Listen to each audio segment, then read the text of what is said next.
All right, good morning, everybody. And, ooh, Junior Cyber Warrior. um, so this is the CS-Sensei, CyberSecurity Sensei webinar. Again, it's open to anyone that's interested, even somebody who wants to learn a little bit more about cybersecurity so they can make a career decision, or those, like many of our mentees, who are actually seriously considering or seriously pursuing cybersecurity employment. Chris and I are the two mentors, and our main role is to help people get focused and understand that there are ways you can learn to do cybersecurity wrong. Let me just say it that way. The same training that's used for the good people is also used for the people that are attacking the good people. So in everything that we do here, we try and focus on the white hat mentality, the people who are trying to preserve the infrastructures, trying to make the world a better place and thwart the bad guys. Those are my two favorite phrases. You guys hear me say it over and over again. But the point is, we're trying to train white hats. We're trying to get you interested in this to where you do this because you want to save your 401k, or you want to save your, cell phone to where it doesn't get messed up, or, your home computer so that you don't lose data and get compromised with malware, those sorts of things. All of those are important, and the important thing to remember is that you can play a role in defending our infrastructure, even at the person level. So anyway, welcome everybody. Welcome, welcome. Again, this is being recorded. We will put it up on YouTube when we're done. But I wanted to start off by going back to, I think you guys saw me put this up on Facebook. Let me bring it over here. And this was an article that I saw, and when you first take a look at it, you immediately go, ooh, that sounds neat. Microsoft, Abbott, Raytheon, preparing HBCU students for cybersecurity roles. Sounds wonderful. Well, did any of you have an opportunity to read the article? Okay. Can any of you guess at how many, do you know what HBCU means? HBCU, first of all. Okay, HBCU is a title for what are known as historically black colleges and universities. So if you want to think about it, many, many years ago in America, they had this stupid doctrine of what was called separate but equal. In other words, if they had colleges for non-minorities and colleges for minorities, then they were, keeping the faith as far as all men are created equal and have the same equal rights and all this sort of thing. The issue is that these historically black colleges and universities were terribly underfunded. They had very little in the way of opportunities. Nobody from industry came knocking at their doors trying to, help them become part of the workforce. They were going after the Ivy League colleges, Harvard and Yale and Princeton and Brown and, UCLA and, Caltech and those sorts of things. They were going for the big ones that had the appeal of the masses. And so the history of historically black colleges and universities is one of scarcity. And so when you talk about this, you have to realize that HBCUs have been underrepresented, underfunded, and pushed toward the back of any education decisions that were made. So we look at this thing from Microsoft and it says, ooh, they're going to try and help prepare HBCU students for cybersecurity roles. Sounds good. But then if you read a little further, they say that they're going to fund some webinars and those sorts of things at 4 HBCUs. Now that's why I'm asking, because do you know how many HBCUs there are? There are 107 of them in the United States. So you look at this and you say, wow, Microsoft is helping HBCUs. Yeah, they're helping less than 5% of the HBCUs, and only by establishing like seminars and that sort of thing. It is an extremely underfunded effort. But when you look at the headline, it says, wow, Microsoft, lots of money, you know, billions. HBCUs definitely need it. Sounds perfect, but it looks like it was just written for the headline.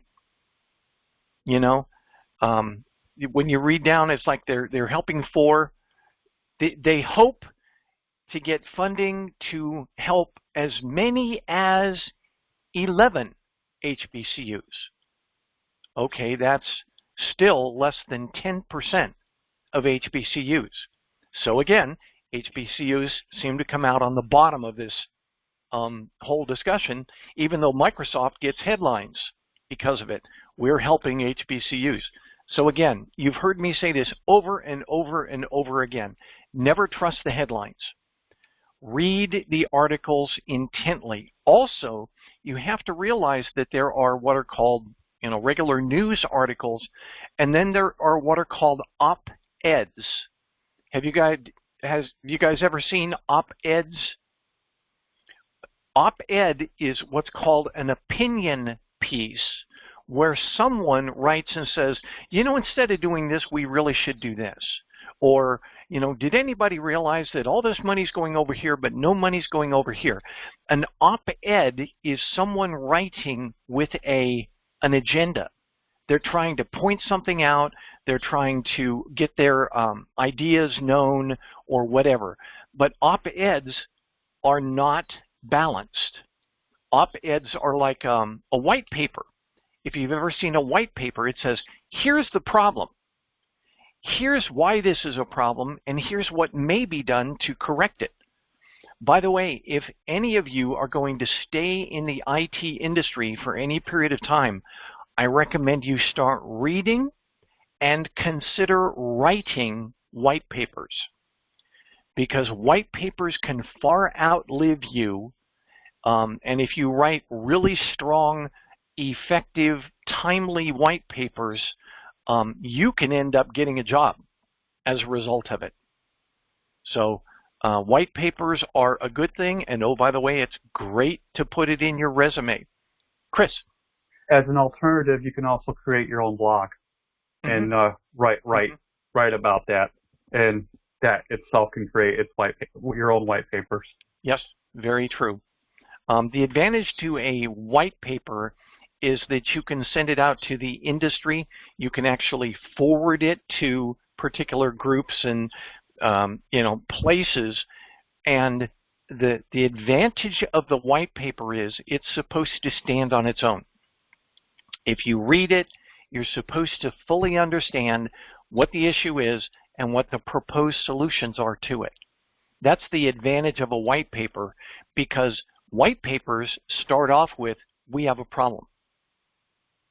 And then by nature, they say, here's what we might do about it. Here are some sources, it's some resources. Here's, a possible patent that's pending, or, these sorts of things. You've done some research to write that white paper. So others who are searching around may say, I'm trying to find out something having to do with securing nuclear storage facilities. And then all of a sudden, your white paper pops up. The problem with storing in nuclear storage facilities. Maybe they should read it. So just be aware that white papers tend to get interest a little bit faster than a blog. Also, you can forward it, because the white papers are usually published in PDF, and your white paper in its entirety goes to wherever you send it, and then if they like it, they forward it on. So just be aware, white papers can be helpful. So again, don't get stuck on the headlines of anything you're reading. Always dig deeper, and sometimes that means you read through an article and you're still not satisfied and go find others related to the same topic. All right? Don't try and form opinions based on this. All right? You'll end up having that same mindset. The main reason these, and this is just my opinion, the main reason these articles are written like this is to draw interest in it, so you'll click on it. So the site advertiser, in this case SDXCentral.com, well, let me pull the page up itself. SDXCentral.com, Michaela Gruber, look, you can share this all over the place. You can share it to your brothers and sisters and, your vet. And, what she's trying to do is she's trying to get SDX Central and herself acknowledged as being good sources of information. Okay, it says, hey, this is good. We're promoting cybersecurity education. And, it's for HBCUs. Great. And then, of course, they get a viewpoint from the Accreditation Board for Engineering and Technology, and another group. Where's that other one? Here it is. Advancing Minorities' Interests in Engineering. So you literally quote other industry groups in the article, lends credence to it, but then you read down here and it says, okay, the initiative is going to incorporate guest lecturers, research collaborations, and mentoring programs at 4 HBCUs. Guest lecturers, okay, that's renting an auditorium for one night. I've given you a guest lecturer. Research collaborations, in other words, we're already doing stuff at Microsoft, let's say. We've got research galore going on. So what we'll do is we will offer to these 4 HBCUs the contacts there and say, we'd like you to send some people over to assist with our research. Unpaid. See what I'm saying? So you've got to read thoroughly what is being said here. The person at the top is designing this so that you will click it. So just try and remember, it's called stickiness, or I like to call it juiciness.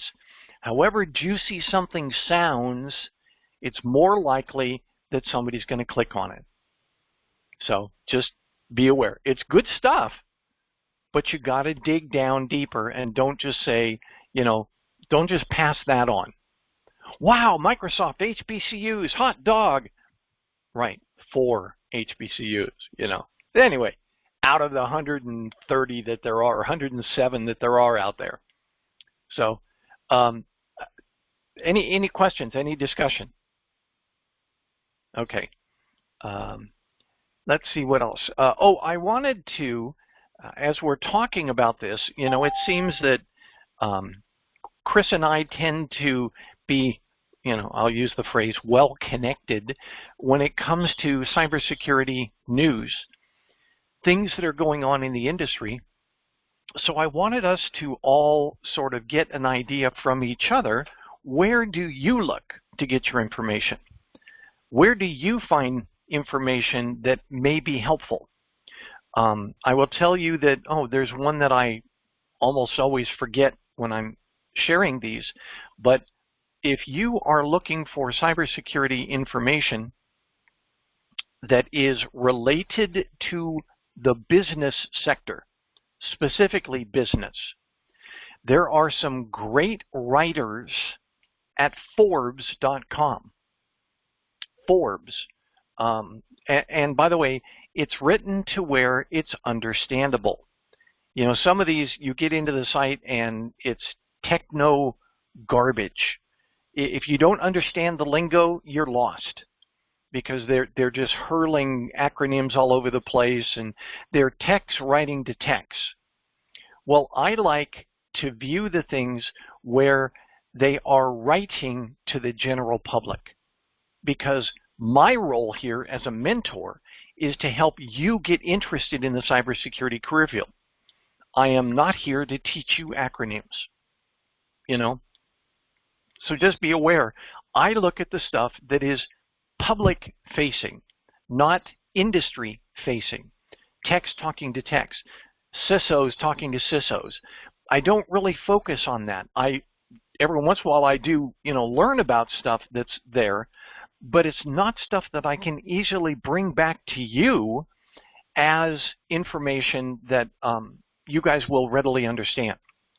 So just be aware, I look for the pedestrian stuff. And honestly, one of the first places that I go is Google News, and then I search for cybersecurity. Yes, Google is an aggregator. They pull news from all over the place. Job cuts hit cybersecurity industry. Cybersecurity spending isn't recession-proof. If you want to read more about it, you click on this and you find numerous articles related to that particular thing. In this case, it's cybersecurity funding and spending, and you know, why businesses may not be increasing their cybersecurity budgets or something like that. It might be worth seeing, might be worth watching. So as I look at this, let's go take a look at this. CNBC, dark reading. By the way, I got dark reading up here as one of the ones that you could look at. Protocol, CRN, bar chart, protocol, verve time, source security. Okay, I had thought that there might be something in there from Forbes because it's talking about business. But Forbes may be writing about it last week or next week. So anyway, here's another, Forbes, one from Forbes. Cybersecurity boot camps. Good stuff. You know, why not? If you are just waiting to see it on TV, you may miss stuff. So that's why Chris and I always recommend that you go out and look for things like this, just as part of what you do. Sure, I may be checking sports team scores or how my 401k is doing or whatever, you know, political parties going on or whatever, but also along with that, I look at cybersecurity news. It's helpful. So again, Google News, search cybersecurity. That is where I find many of the articles that I bring to you. And anyway, this is the one that I said, Forbes. You can find good stuff on Forbes. So here's another one, securitymagazine.com. 3 challenges keeping CISOs up at night.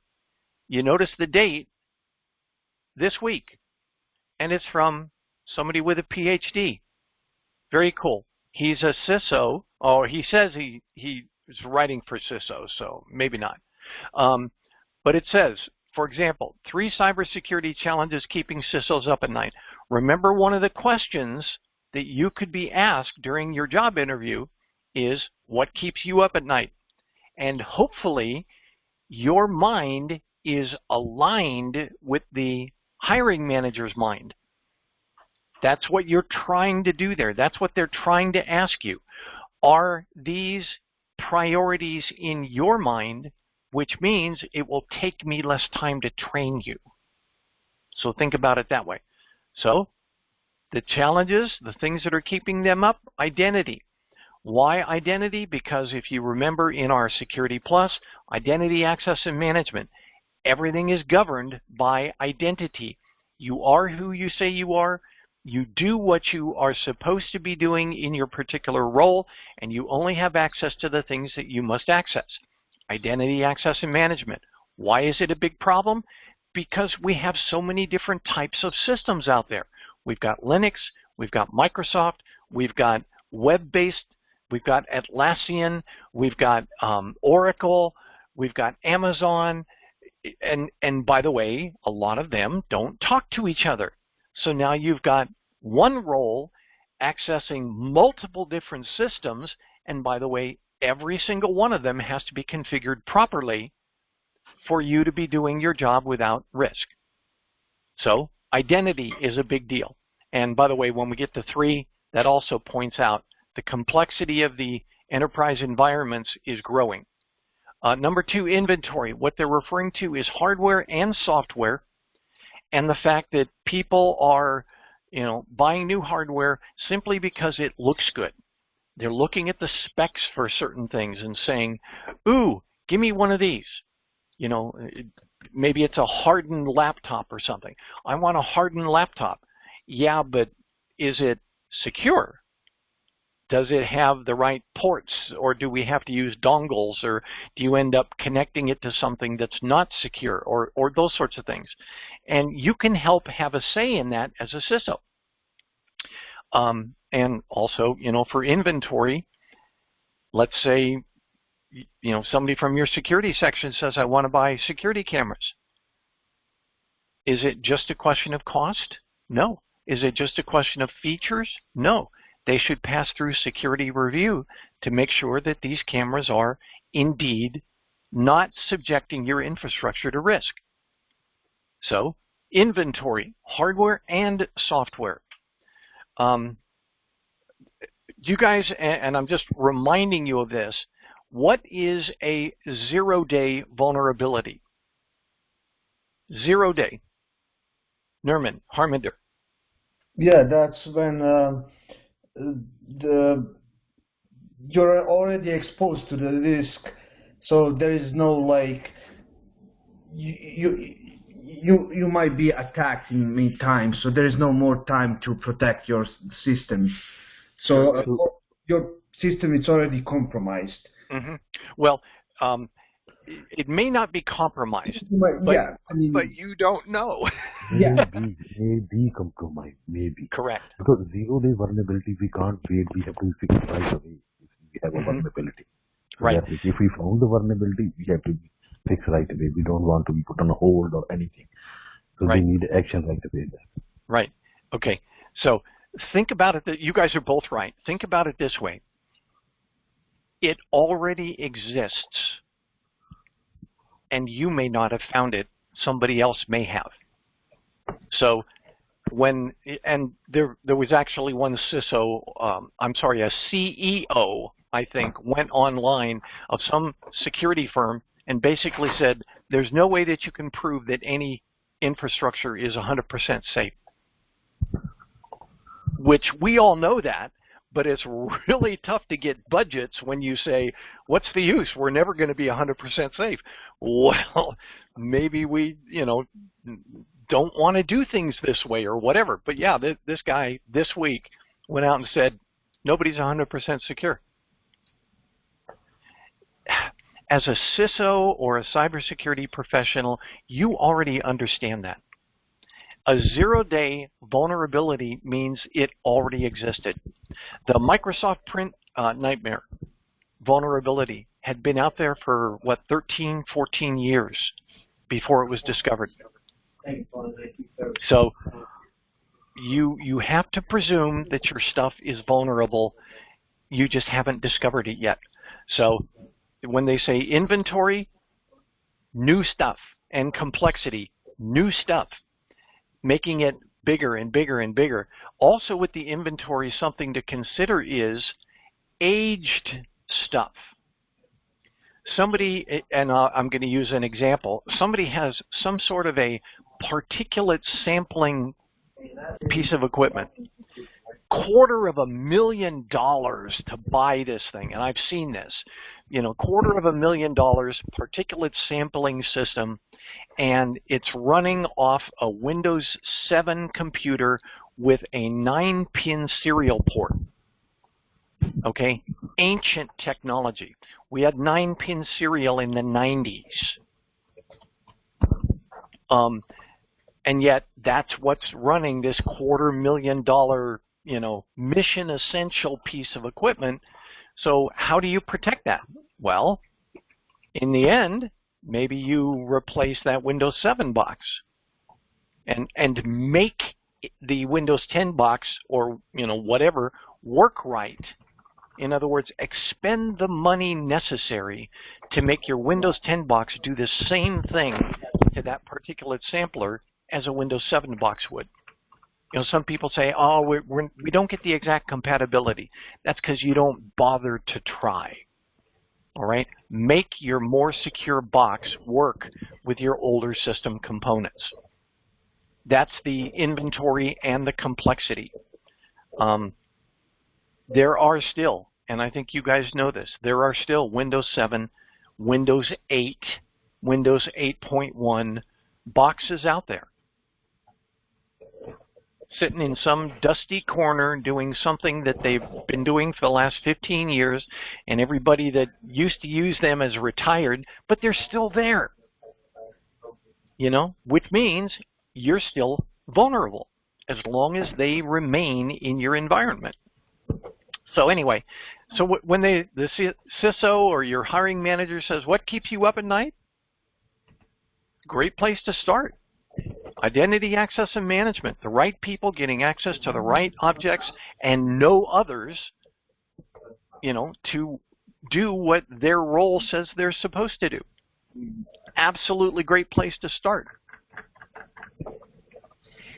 And then, old hardware and software.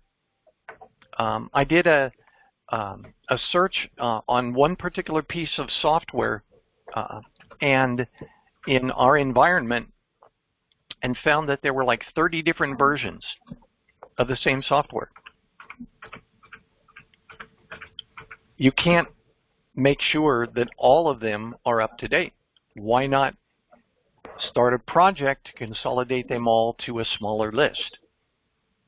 Must you have those older versions? Or did that system just not get included in your upgrade cycle? Take a look at it. See if there's the possibility of bringing it into management, reducing your risk, reducing what's called your attack surface. Attack surface is what it's called. So anyway, there's another one, securitymagazine.com.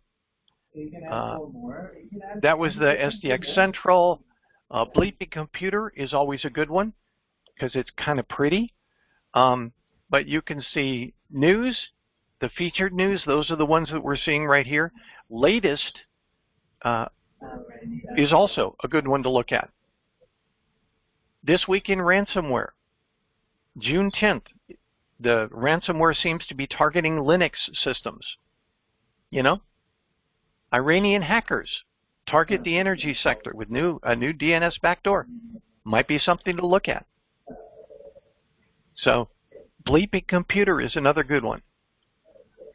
This one, I tend to see Krebs on Security referred to by other people. But if you take a look at it here, recent posts from KrebsOnSecurity.com. I see you shaking your head, Chris. He doesn't update very often. Yeah. Mm-hmm. Yeah. Brian updates when he has the time. Yeah. Mm-hmm. Okay. Well, good to know. Thinking of a cybersecurity career? Skimmers? Might be something to look at. But yeah, I think you may be right, Chris. It's not bleeding edge, but I do find that he's referred to by other people frequently. Scotty, in a good way though, I think he fact checks his things before he posts. Right. And he goes through all the rigmarole to. You know why? You know why? If your last name was Krebs. Yes. Last name was Krebs. Yeah. Mm-hmm. He does get mistaken for the Chris Krebs, the former CISA director. Right. Mm-hmm.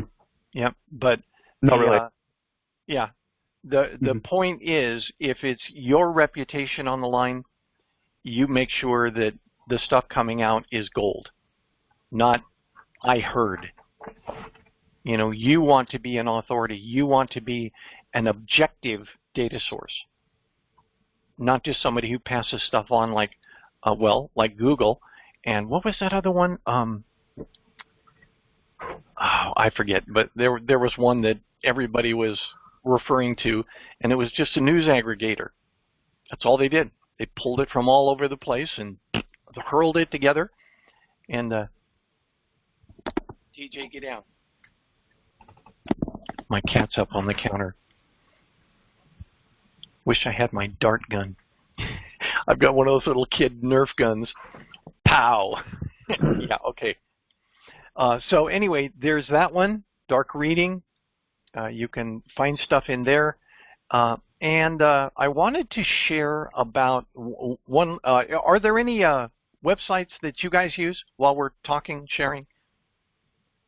Anywhere that you guys go and look for your cyber information, cyber news? No, not really. I mean, not specifically. I mean, I just Google. Okay. Yeah. Again, Google News works for me, and I just search on cybersecurity, and it tends to lead me in certain directions. You know, technology trends. DNI discusses intelligence community's role in cybersecurity. Now, see this thing, this RSA conference. There recently was what was called the RSA conference. RSA used to be the absolute center of cybersecurity. Why? Because of the RSA two-factor authentication. If any of you guys remember, they used to have, I don't have anything around that is the exact same, but RSA used to have like these little dongle things that you would stick into a USB port and use it as a two-factor authentication. You'd run an RSA server that was synchronized with all of these RSA keys, and the number on the key would change every 20 seconds or minute or whatever it was, and you would use that as your two-factor authentication.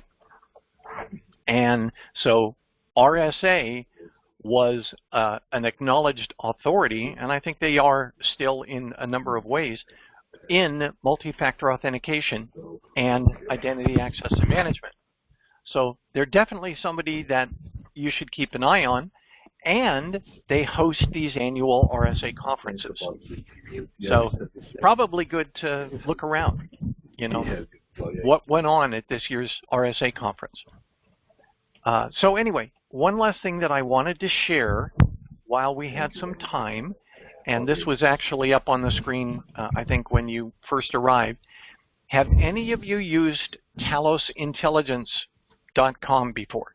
You ever seen that before? Besides you, Chris. Okay, Talos Intelligence. I will actually put it down in the chat. Talos Intelligence is a data evaluation center, I'll say, you know, for its purposes.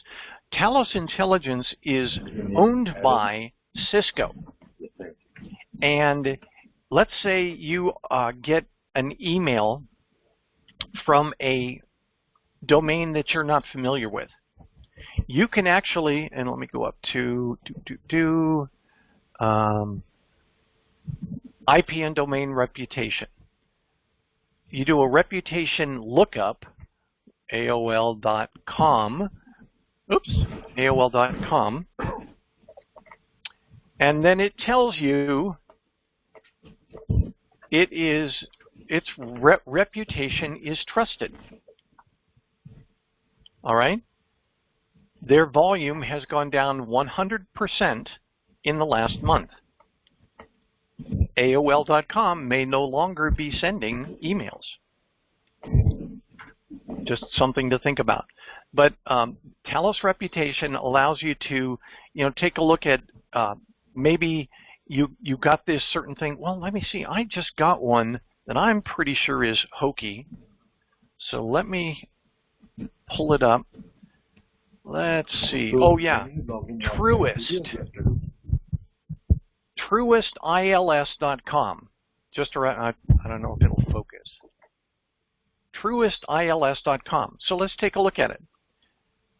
truist-ils.com. Now, by the way, if it says truest-ils.com with a link, there's no guarantee that that's what you're going to if you click on it. You can have something say one thing, and you click on it and it goes somewhere else. So just to think about it. So I go to truestils.com. Truest-ils. We can't find any results for your search. truist-ils.com. And they're basically saying, we're not even sure what that domain is. So maybe and I haven't, but maybe I won't click on this. So anyway, if you get these weird notices out of nowhere,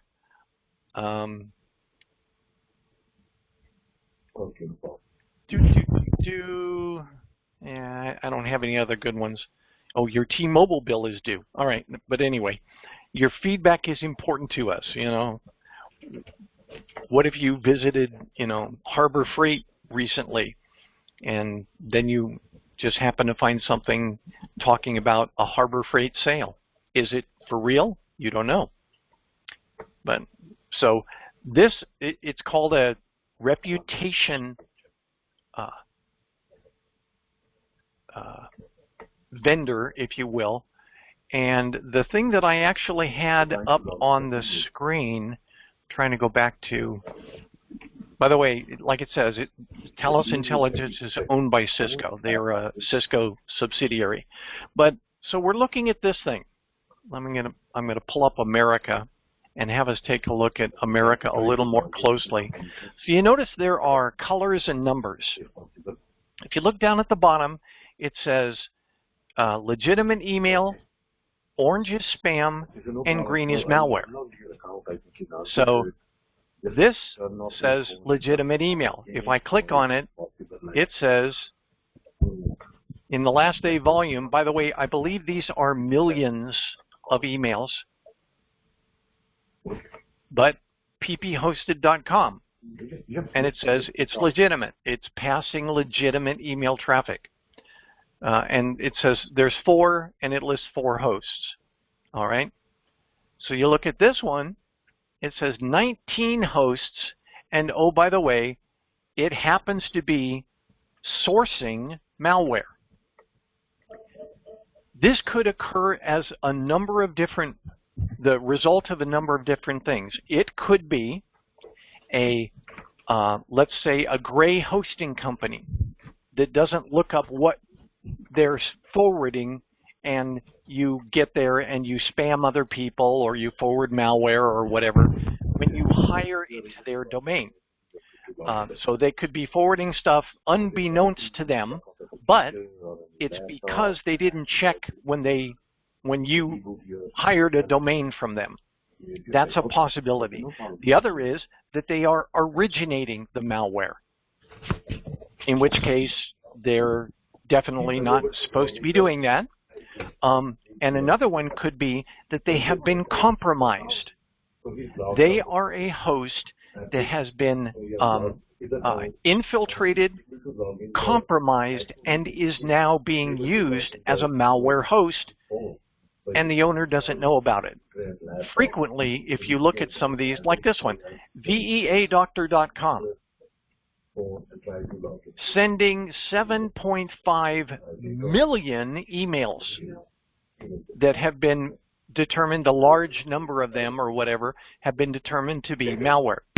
So that could be a compromised domain. Moralate.com.br. Does anybody know where BR is? Moralate.com.br. Brazil. Brazil. Yep. And yet, it's coming out of this American IP address. So how did a Brazilian domain get an American server? You know. So anyway, this is just good stuff to look at. These are all .coms, but I would venture to guess that as we're looking at these, this says spam. These could very well be compromised mail systems. Look at this one.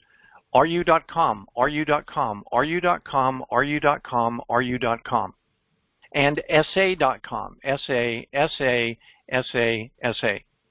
So for all 10 of these, it's a total of 2 domains. So let's go over and look. Reputation lookup, RU.com. And it says it has a neutral reputation, which would lend you to believe that these could be compromised hosts that were sending legitimate email before, but now they're not. Something has occurred.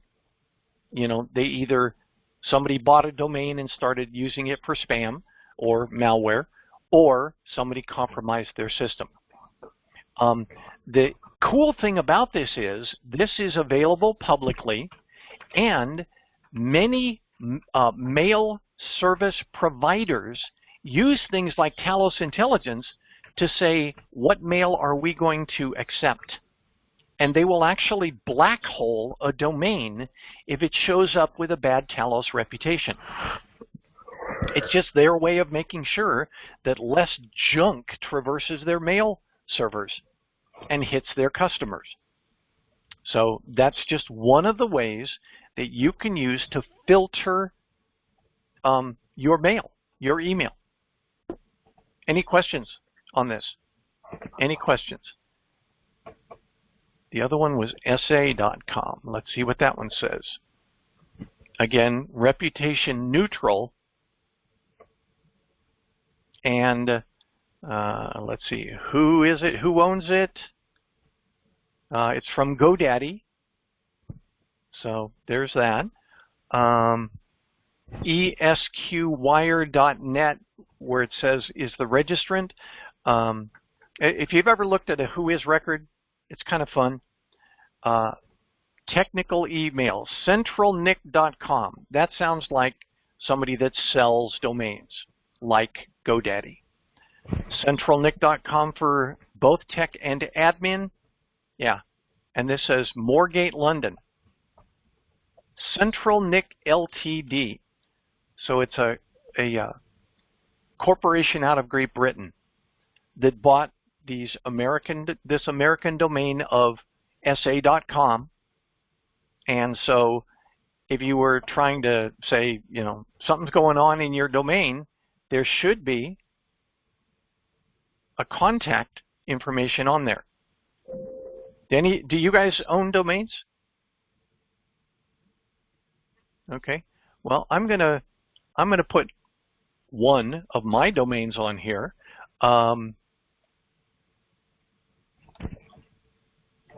Newsong.me, web reputation unknown. Why? Because I don't send email from it. No established content categories, because nothing has come or gone from that domain that I own. But then I go down and click on Whois, and it will actually show that, hey, this stuff's hidden. cpsvr.com. That happens to be my service provider. But there's nothing in here about admin or tech or anything, because I hide my information. Because all of this is publicly available and scannable by bots. So I don't want them emailing me about my domain or anything like that. So just something to think about. And you know, you can look up any domain,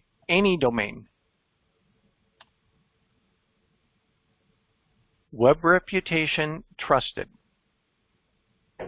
And I can remember we went through a training for this in my organization, and we had the security guys on. And I said, hey, do you guys know any nasty domains? And they said, yeah, type this. And you type it and it's like, don't go here. It shows up on the screen, not trusted, compromised domain or whatever. So you can use this because they're the ones that go out and pull the domain information. You don't. You go to them and say, how is this domain? Avoid this domain at all costs. Got it. So reputation is pretty cool. And again, here's the email and spam. Top senders by IP address. Who are the top email senders in the world? And good reputation, neutral reputation, or poor reputation? Remember this one that we saw in central US? We were talking about before, RU and SA. Maybe some of this is affecting some of these. You just don't know. ReachMD.com. ReachMD.com. Let's look. ReachMD.com. And it will probably come back and say neutral reputation, just like it showed on the map. So this helps you to understand that there are hosts everywhere. And they send email everywhere. I saw a statistic a long time ago that basically said something like 92% of all email that is being sent out there is spam or malware. And you got to have really good mail filters to make sure it doesn't get to your customers. Chris, did you have any observations from Talos or anything like that? Ooh, service-now.com. Reputation good. I'm glad to hear that. No, you hit them all to me. Okay. They do have a somewhere in their sites. I can't remember where. It's been a while since I've been on this site. Yeah, me too. Mm-hmm. But I was trying to think of, pretty sites. Honestly, this is one of the prettiest sites I can send somebody to that says, here's how you can learn a little bit more about the internet and what's going on out there, and how a server in literally Democratic Republic of the Congo could get compromised and mess with your customers. Everything on the internet goes everywhere. Now there are such things, I don't know if you guys have heard of this, and I'm pretty sure it's in the Security Plus manual or study guide, but it talks about geo-blocking. Have you guys heard of geo-blocking? Somebody wise thought that it would be a good idea to separate the world into basic IP groups. So in America, America for the longest time has had the majority of IP addresses. So the very first and sometimes the second octet, and I'll use an old one that I used to be part of 20 years ago, 134.152. was osd.mil. I'm certain it's not that anymore, but anyway, 134.152 was in America. If somebody had packets that originated outside of America but said they originated from 134.152, they would get blackholed. They're spoofing an IP address from outside the area where that IP address would originate by design. Also, certain IP groups are specific to a particular country. So how can we know that, for example, the folks that are hitting Ukraine are actually Russian? They're coming from Russian IPs. How do we know that attackers that are hitting Taiwan are actually coming from the People's Republic of China? Because they're coming from the People's Republic of China geo-IPs. That's how you find out about stuff like this. And of course, the challenge is that nowadays people can do what's that thing called, the VPN software, where you can choose where your IPs are from. You can say, I want to be coming from Great Britain. Okay. It will show that you're coming from Great Britain. The way they do that is they station a server in Great Britain. And then that server can list IP addresses, and your VPN session will go through that server to wherever you want it to go. Australia. Australia has a block on Netflix. For anyone in the country, you can only do certain things for Netflix. So what the folks down there do is they go over to like Indonesia and then come back and get their Netflix streaming without that geo-confinement, that you think of. So yeah, IP addresses can be used to determine the source of where the data is coming from. And you guys have heard of IPv6. IPv6 is supposed to be much more reliable in terms of whether it can be spoofed or not. So IPv4, the old 4 quartets, that should be going away soon, but IPv6 is murder to read. It's a whole new ballgame. Everything you learned about IPv4, you have to relearn for IPv6. Any questions? Any comments?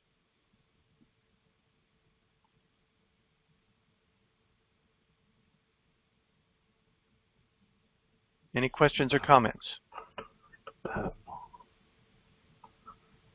So let's just look at this for example.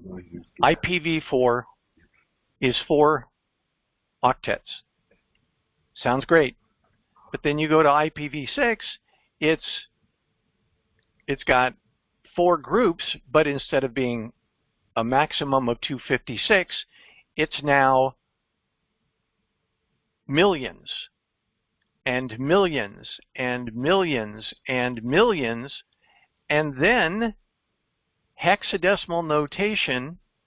So this is now what the IP address looks like in machine language compared to 4 bytes here. Okay, that's the difference in addressing, and it allows you to do things like verification of identity and verification of source, which IPv4 didn't allow you to do very easily. IPv4 addresses could easily be spoofed. Anyway, just something quick for us to take a look at.